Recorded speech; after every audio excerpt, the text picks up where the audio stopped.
예배 계신 분들 함께 사랑을 나누도록 하겠습니다. 오늘도 잘 오셨습니다.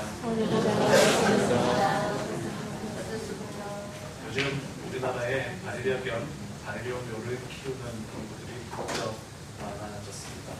얼마나 정성을 다해 키우는지 이렇게 더운 날이면 걔네들 걷는 거 힘들다고 유모차를 태워합니다. 햇살이 뜨거우니까 걔네들에게 선글라스를 끼워주기도 합니다. 그리고 집에 들어가면 사람보다 시원하게 에어컨을 켜주고요. 좋은 것 먹이고 얼마나 사랑스럽게 걔네들을 돌보는지 모르겠습니다. 그렇게 정성을 다하는 이유가 있겠죠.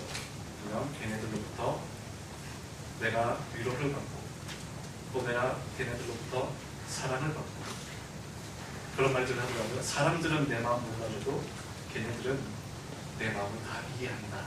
그렇게까지 이야기하는 분도 있습니다. 그렇게 정성을 다해서 강아지와 고양이를 키우는 사람을 가리켜서 뭐라 그러죠? 네, 집사라고 그럽니다. 저는 교회만 집사님들이 있는 줄 알았는데요. 요즘은 곳곳에도 집사들이 참 많이 있다고 합니다. 정성을 다해 걔네들을 돌보는 모습을 보면 참 대단하다 생각이 듭니다. 우리나라에 요즘 이렇게 개나 고양이를 키우는 사람들이 많이 있다면 팔레스타인 지역에는 예수님 시대에 어떤 동물들이 많이 있었겠습니까? 양들이 많이 있었습니다. 그 당시 양을 통해서 얻는 것들이 참 많이 있었죠. 양 털을 얻고 젖을 짜고 새끼를 낳고 또 양 고기도 얻고 양을 통해서 많은 것을 얻었기 때문에 양은 고대 근동사회에서 중요한 삶의 미천이 되었습니다.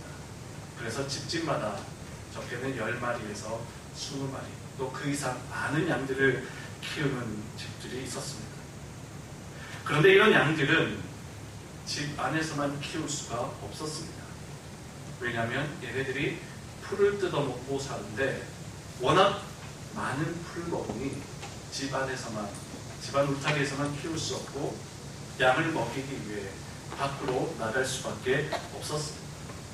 가까운 곳에 나가면 하루 갔다가 돌아오지만 먼 곳을 나가게 되면 몇 날 며칠씩 그렇게 풀을 뜯고 물을 마시고 돌아오곤 합니다.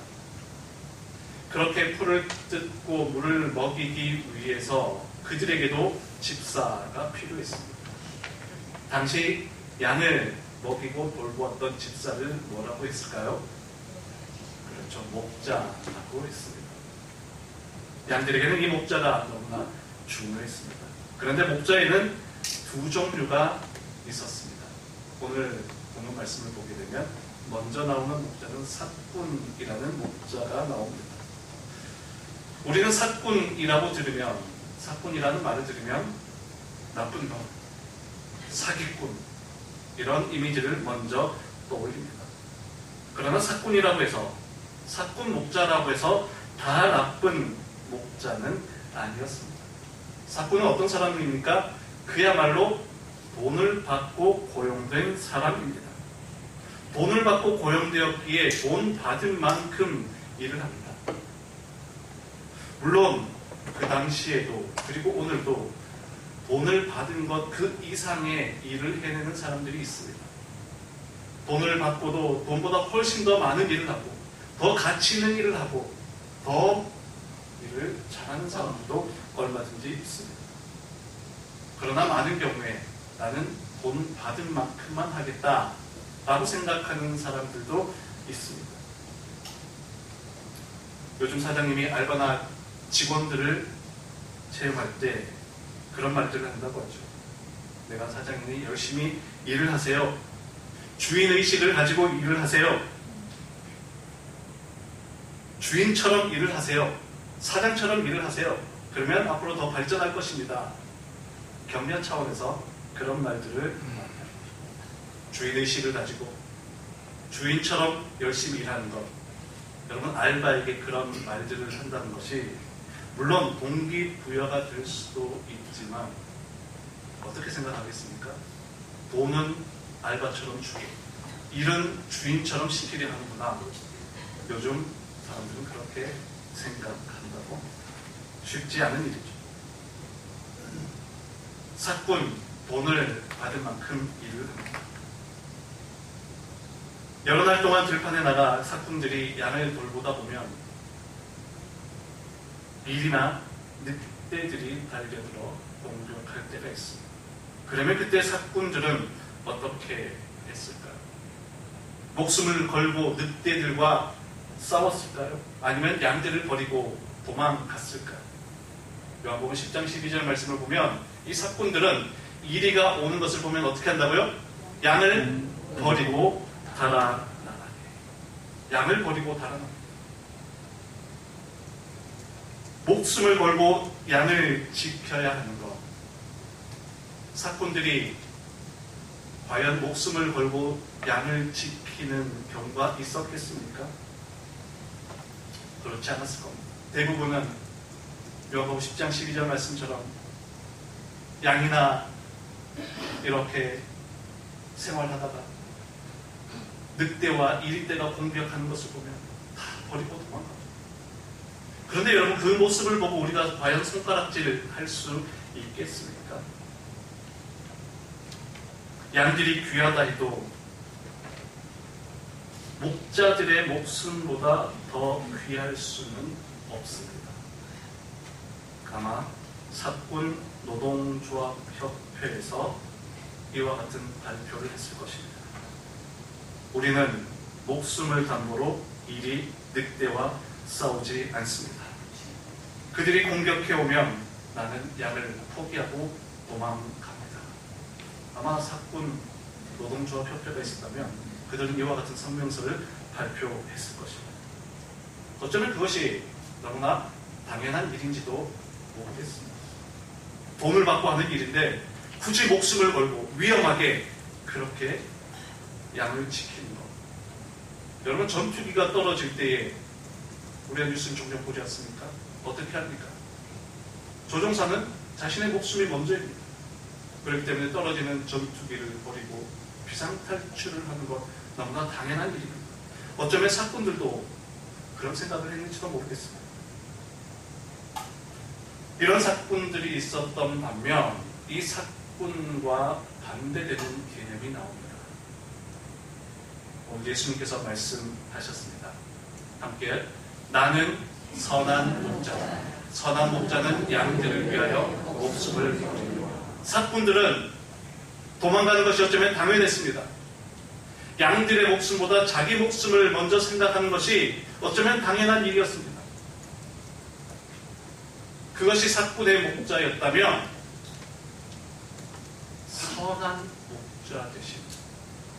선한 목자 되신 분이 계신데 그분은 양들을 위해 어떻게 해요? 목숨을 버릴 겁니다. 양들을 위해 목숨을 버릴 겁니다. 여러분, 목자가 양들을 위해 목숨을 걸고 목자가 양들을 위해 목숨을 버릴 때에 그 양들은 어떤 양들이었을까요? 엄청 똑똑하고 엄청 비싸고 엄청 가치 있는 그런 양들이었을까요? 그렇지 않습니다. 그냥 일반적인 양입니다. 여러분, 일반적인 양이라고 하면 양을 굉장히 존귀하게 표현해주는 말이고요. 여러분, 양들은 대체로 어리석고 부족함이 많은 그런 동물입니다. 양은 빠르지도 않고요. 겁도 잘 먹고요. 스스로 방어할 힘도 없습니다. 앞에 양이 길을 가다가 구덩이에 빠지면 뒤에 양들도 그냥 따라가다가 다 같이 빠지고 다 같이 자빠져 버립니다. 개나 고양이, 돌고래, 얘네들은 어떻습니까? 지능이 굉장히 뛰어납니다. 사람 말도 잘 알아듣고요. 사람의 감정도 잘 읽고 그렇게 사람 가까이에서 그렇게 교감하는 동물이죠. 양들은 얼마나 어리석은지 성경에도 양을 표현하는 것을 보면요, 대체로 부정적인 모습들이 많습니다. 이사야 53장 6절 말씀을 보면요, 우리는 다 양 같아서, 이 양이 좋은 의미의 양일까요? 어리석은 의미입니다. 다 다 양 같아서 그릇 행하여 각기 제 길로 갔거든요. 양들은 어리석어서 다 그냥 각자 자기 마음대로 간다는 것이죠. 베드로전서 2장 25절에서도요. 너희가 전에는 양과 같이 길을 잃었거든요. 양은 목자가 없으면 그냥 길을 잃어버리는 존재입니다. 혼자서는 살아갈 수 없는 존재임을 성경 곳곳에서 이야기하고 있습니다. 이처럼 성경에서는 양을 가리켜서 부족하고 허물 많고 길을 잃어버리고 어리석은 그런 동물들로 설명합니다.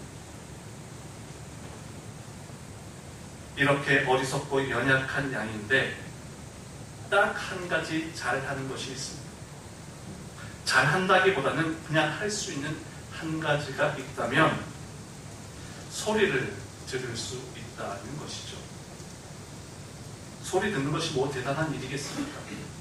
그런데 양들이 소리를 듣는다는 것은 주인의 목소리인지 아닌지, 우리 주인의 음성인지 아닌지 이것을 구분할 수 있는 능력이 있다는 것이죠.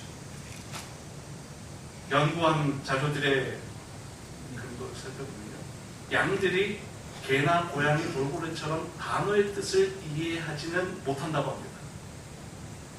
뭐 이렇게 개나 고양이, 돌고래들 보면은 앉아, 일어서, 이리와 저리가 이런 말들 하면은 그 단어의 뜻을 알아듣지 않습니까? 양들은 그렇게까지 단어의 뜻을 알아듣지는 못하는데 목소리를 듣고 이 목소리가 우리 주인의 목소리다 아니다 라는 것을 구분할 정도는 된다는 것이죠. 양이 다른 능력은 없지만 우리 주인의 목소리를 알아들을 수 있다면 요한복음 10장 4절 말씀, 자기 양을 다 내놓은 후에 앞서가면 어떻게 해요? 양들이 그 음성을 아는으로 따라. 주인의 음성을 알아듣기에 그저 그 목자의 목소리를 듣고 그 길을 따라간다면 양들은 안전할 수 있다는 것입니다. 아, 이 목소리가 우리 주인의 목소리다. 우리 주인의 목소리가 있는 그곳으로 나는 가면 된다. 이것으로 양들은 충분하다는 것이죠. 양들이 잘 살기 위해 치타처럼 빠른 발, 달리기 잘할 수 있도록 훈련시킬 필요 없습니다. 양들에게 있는 이 뿔을 더 강화시키기 위해 코뿔소의 뿔처럼 강하게 하기 위해 막 훈련시킬 필요 없습니다. 너는 왜 이렇게 멍청하니? 왜 단어의 뜻도 못 알아듣니? 이리 와, 앉아. 그 말의 뜻을 알아듣도록 훈련시킬 필요가 없다는 것입니다. 양들에게 필요한 것은 그저 목자의 음성을 알아듣는 것, 우리 주인의 목소리를 알아듣는 것, 타인의 음성을 듣고 이것은 우리 목자가 아니야, 다른 목자를 따라가지 않을 수 있는 이 능력만 있으면 양들에게는 다른 능력이 필요 없다. 여러분, 오늘 우리도 어쩌면 양과 같이 연약한 존재들입니다. 우리도 양들처럼 연약한 존재입니다. 치타처럼 빨리 달릴 수 있는 것도 아니고, 우리에게는 뿔이 강하여서 코뿔소처럼 힘이 센 것도 아니고 똑똑한 것도 아닙니다. 그런데 세상은 자꾸 우리에게 무엇을 요구합니까? 너 왜 그렇게 느리니? 너도 치타처럼 빨리 달려야지. 너 왜 그렇게 힘이 없니? 코뿔소처럼 더 강해져야지. 너 왜 사람 말귀를 못 알아듣니? 더 똑똑해져야지. 세상은 우리에게, 양 같은 우리에게 치타가 되기를 원하고, 코뿔소가 되기를 원하고, 돌고래 되기를 원하는 그런 세상의 목소리들이 많이 들려오지만, 그러나 하나님께서, 우리의 목자 되신 하나님께서 진짜 원하시는 것은 무엇일까요? 목자의 음성을 듣는 것. 괜찮다. 네가 발이 빠르지 않아도 괜찮다. 네가 힘이 없어도 괜찮다. 세상 원하는 것처럼 그렇게 똑똑해지지 않아도 괜찮다. 내가 원하는 것이 있다면 그것은 바로 너의 주인의 목소리, 너의 목자의 음성, 그것을 듣고 그 목자의 음성을 따라가는 것이면 충분하다. 그래서 다윗이 이야기하죠. 여호와는 나의 목자시니 내게 부족함이 없어요. 여호와는 내게 목자시니 나의 목자시니 내게 부족함이 없어요. 목자 대신 주님만 따라가면 우리에게 부족함이 있습니까? 없습니까? 우리 인생 부족함이 없는 인생이 됩니다. 오늘 여러분 모두가 다 목자 대신 주님의 그 음성을 따라가는 믿음의 성도들이 되시기를 축복합니다. 아멘. 그리고 요한복음 10장 3절 말씀을 보게 되면요, 목자는요 그 양들의 이름을 각각 불러낸다라고 말씀하고 있습니다. 우리가 볼 때는요, 이 양이 저 양 같고 저 양이 이 양 같습니다. 강아지들이나 고양이들도 같은 정도면 남들이 보면 다 그냥 똑같아 보여요. 그런데 주인은 어떻습니까? 아무리 비슷하게 생긴 양들이라 할지, 아무리 비슷하게 생긴 강아지라 할지라도 주인들은 어떻습니까? 얘가 누구인지를 다 구별합니다. 각각의 특성을 다 알고 각각의 모습, 각각의 모양을 다 알고 있다는 것이죠. 목자들도, 선한 목자 되신 우리 주님께서도 우리의 삶을 그렇게 각각 부르시고 우리를 각각 인정해 주십니다. 각각 존중해 주십니다. 고린도전서 7장 24절 함께, 형제들아 너희는 각각 부르심을 받으리요 하나님과 함께. 하나님이 우리를 부르시는데 그냥 떼거지 한꺼번에 다 부른 것이 아니라 각각 부르셨다, 각각 부르셨다라고 하는 이 의미는 우리의 삶을, 내가 그동안 어떻게 살아왔는지, 내가 지난날 어떤 고생을 했는지, 나에게 어떤 아픔이 있는지, 나에게 어떤 상처가 있는지, 내가 원하는 것이 무엇인지, 앞으로 내가 어떻게 가야 할지를 하나님께서는 다 아신다는 것이죠. 하나님께서는 나의 마음과 나의 연약함과 나의 모습을 다 아시고 하나님께서는 나의 이름을 각각 부르셨어요. 그렇기 때문에 하나님은 우리에게 실망하실까요? 안 하실까요? 하나님은 우리에게 실망하지 않습니다. 왜냐하면 우리가 얼마나 연약한지 아시기 때문에, 우리가 얼마나 부족한 존재인지를 아시고 그 연약한 모습 그대로를 우리를 부르셨습니다. 우리가 사람들과의 관계에서는 어떻습니까? 네가 그럴 줄 몰랐다. 사람들에게 우리가 실망하기도 하고, 사람에게 우리가 배신당하기도 하고, 사람에게 우리는 상처받기도 합니다. 네가 그럴 줄 몰랐다. 근데 하나님은 우리가 그럴 줄 아실까요? 모르실까요? 괜찮다. 나는 네가 그럴 줄 알았다. 네가 얼마나 연약한지 나는 다 알고 있다. 네가 얼마나 부족한 존재인지 나는 다 알고, 그럼에도 불구하고 나는 너를 사랑하고, 그럼에도 불구하고 난 널 불렀다. 하나님은요, 우리를 향해 네가 그럴 줄 몰랐다 이렇게 말씀하시죠.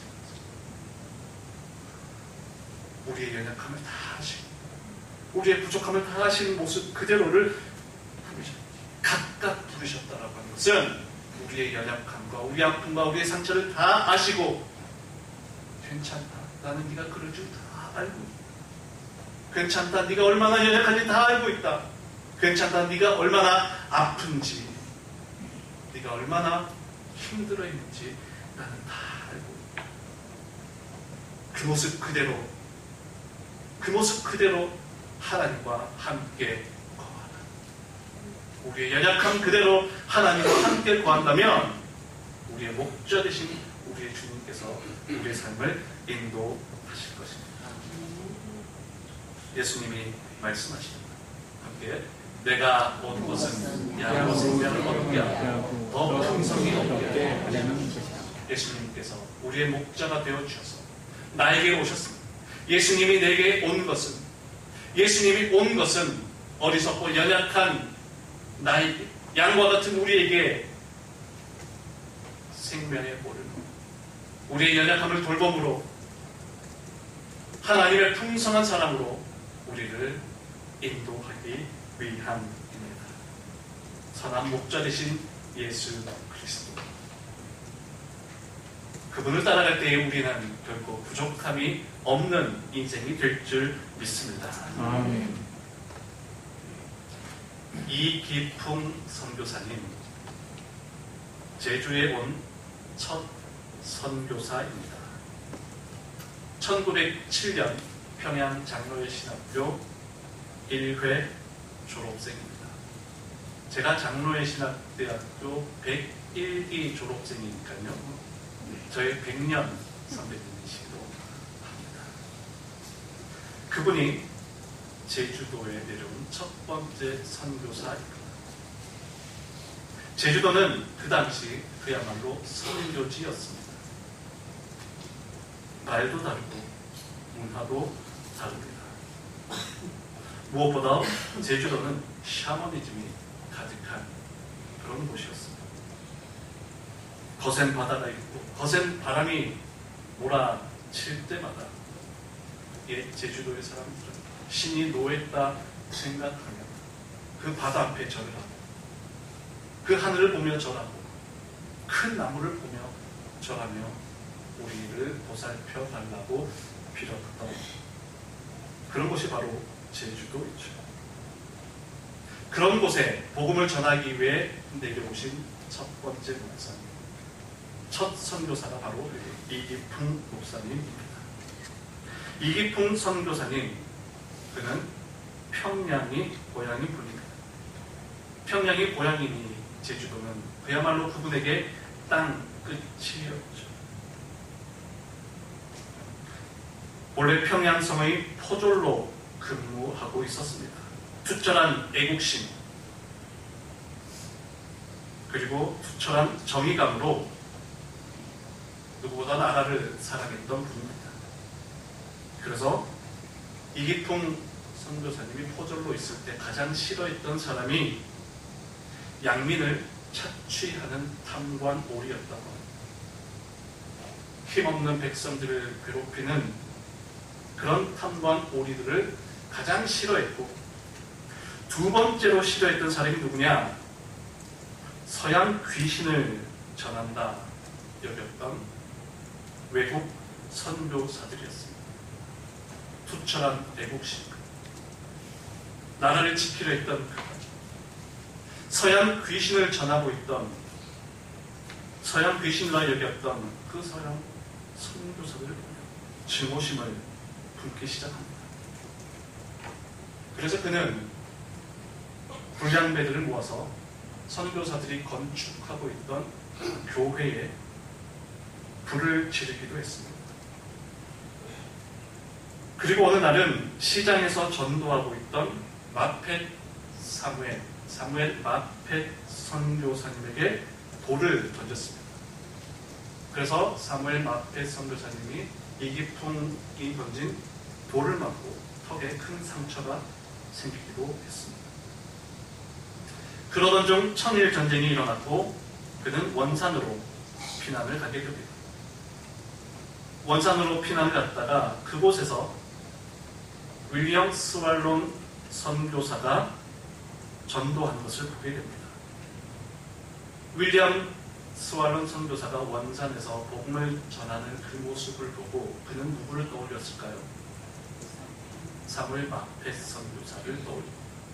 그제서야 그는 선교사에 대한 미안함, 죄책감이 들기 시작한 것이죠. 내가 평양에 있을 때에 전도하고 있던 마펫이라는 선교사에게 돌을 던졌는데 여기에도 스왈론 선교사님이 계십니다. 마음의 죄책감을 느끼고 그는 스왈론 선교사를 찾아다니며 그가 전하는 복음을 듣게 됩니다. 그러면서 믿음이 생겨나고 스왈론 선교사에게 세례를 받습니다. 그리고 1903년 이기풍은 사무엘 마펫 선교사가 교장으로 있는 평양 신학교에 입학하게 됩니다. 1907년 평양 신학교 1기 졸업생이 되어 안수를 받게 되죠. 그리고 당시 동노회, 그 당시에는 노회가 한 개 있었기 때문에 독노회라고 했습니다. 평양신학교 1회 졸업생 7명 중 이기풍을 선발하여서 제주도 선교사로 보내기로 결정합니다. 왜 이기풍 목사를 제주도로 보내기로 결정했을까? 제주 선교가 만만치 않음을 알았던 오해는 마포 선교사에, 사무엘 마페 선교사에게 돌을 던질 정도로 걸걸했던 이 이기풍 목사를 제주도로 보내기로 결정한 것입니다. 하나님이 그의 그런 성격까지도 쓰실 것이다. 어지간해서는 낙심하지 않고 잘 버틸 것이다 생각하며 그를 보냈던 것입니다. 이기풍 목사의 제주도 파송 예배가 평양 장대현 교회에서 열렸습니다. 파송 예배에서 설교한 길선주 목사님이 그를 향해 이야기합니다. 당신이 평양의 첫 선교사들에게 돌을 던졌던 일을 기억하십시오. 그러니 설령 제주 사람들이 당신을 만나 돌을 던지더라도 결코 실망하지 마시오. 어떤 상황을 만나든 선교사로서 사명감과 자긍심을 굳게 세우십시오. 길선주 목사님이 파송 설교 중에 이렇게 말씀을 전합니다. 그 말씀을 듣고 있던 이기풍 목사는 후에 그의 일기장에 다음과 같이 기록합니다. 길선주 목사가 설교하고 있는 동안 눈물을 흘리지 않을 수 없었다. 그 눈물은 돌에 맞아 죽을 것이 두려워서 흘리는 눈물이 아니었다. 지금까지 지나온 나의 인생이 주마등같이 스쳐 지나가면서 자신의 과거의 한순간 한순간이 하나님의 깊은 은혜요 섭리였음을 깨닫고 나처럼 너무도 못나고 부족하고 방탕했던 사람을 주의 복음을 전하는 거룩한 종으로 불러주신 주님의 은혜에 감사하는 감격의 눈물이었다 라고 고백합니다. 이와 같이 파송 예배를 드리고 평양을 출발하여 서울로 내려갔고 서울에서 목포행 기차를 타고 내려와서 목포와 광주 지역에서 전도 집회를 하였습니다. 그리고 1908년 제주도에 도착합니다. 그러면서 제주도 곳곳을 다니며 복음을 전하는데 분위기가 어떠했을까요? 많은 사람들이 그를 반대합니다. 그가 마치 평양에서 서양 귀신을 전한다 그렇게 선교사들을 박해했던 것처럼 이기풍 목사가 제주도에 내려와서 복음을 전할 때에 그도 똑같은 소리를 듣습니다. 여기가 어딘 줄 알고 서양 귀신을 우리에게 전하느냐. 그를 향해 욕을 하고 손가락질하고 돌을 던지는 사람들도 있었습니다. 심지어 200명 이상의 사람들이 그를 죽이기로 서약하고 오늘로 말하면 다 서명을 받은 것이 저를 죽이자. 저를 몰아내자. 이기풍을 죽여야 한다. 서양 귀신을 전하는 저 이기풍을 죽여야 한다. 몰아내어야 한다. 200명 넘는 사람들이 서명을 하고 힘을 모았습니다. 그러나 그런 어려움 중에도 이기풍 목사는 끝까지 복음을 전하며 많은 위협 속에서도 꿋꿋이 선교의 사명을 감당해 갑니다. 온갖 어려움과 시련 속에서 복음을 전했던 결과 6개월 후에 열린 독노회는 다음과 같이 기록합니다. 제주도에 파송받은 지 1년도 채 되지 않아 원입인 9명, 주일 출석 20명이라고 하는 선교 보고가 제2회 독노회에서 보고되었습니다. 1회 독노회에서 이기풍 목사를 제주도로 파송하기로 결정했고 2회 독노회에서는 바로 이기풍 목사를 통해서 20명의 성도가 함께 하나님을 예배합니다 라고 하는 그런 선교 보고가 되었던 것입니다. 그렇게 해서 세워진 제주도의 첫 번째 교회가 바로 성내교회, 제주 성내교회, 그리고 기념비가 있고요. 그리고 그 옆에 보면 노란색으로 되어 있는데 한자로 김재원이라고 하는 분의 묘비가 세워져 있는 것을 보게 됩니다. 이익훈 목사님이 제주도에 도착해서 열심히 복음을 전했는데요. 놀랍게도 그곳에는 이미 준비된 믿음의 사람이 있었습니다. 바로 그가 김재원인데요. 이 이야기는 다음 주에 드라마 보시면 결정적인 순간 다음 주에 제주 선교의 이야기들, 정말 제주가 선교적으로 너무나 중요한 곳이고 정말 많은 희생과 눈물이 있었던 곳이고 순교의 피가 흘렀던 곳이며 특별히 한국의 아픈 역사와 한국에 많은 사람들이 희생했던 곳임을 보게 되었습니다. 그 제주 선교의 이야기 다음 주를 기대하시라. 기도하겠습니다. 살아계신 하나님 아버지, 우리 주님께서 선한 목자가 되어 주셔서 우리에게 참 생명을 주시고 우리에게 구원의 은총을 내려주신 것을 감사합니다. 우리는 양과 같이 참으로 어리석고 연약한 존재들입니다. 그렇지만 주님께서 우리에게 말씀하실 때에 그 주님의 음성을 듣는다면, 우리의 목자 되신 주님의 음성을 들을 수 있다면 우리에게는 그것으로 충분합니다. 날마다 주님의 음성을 듣고 따라가는 우리 모두가 될 수 있도록 인도하여 주시옵소서. 예수님 거룩하신 이름으로 기도하옵나이다. 아멘. 찬송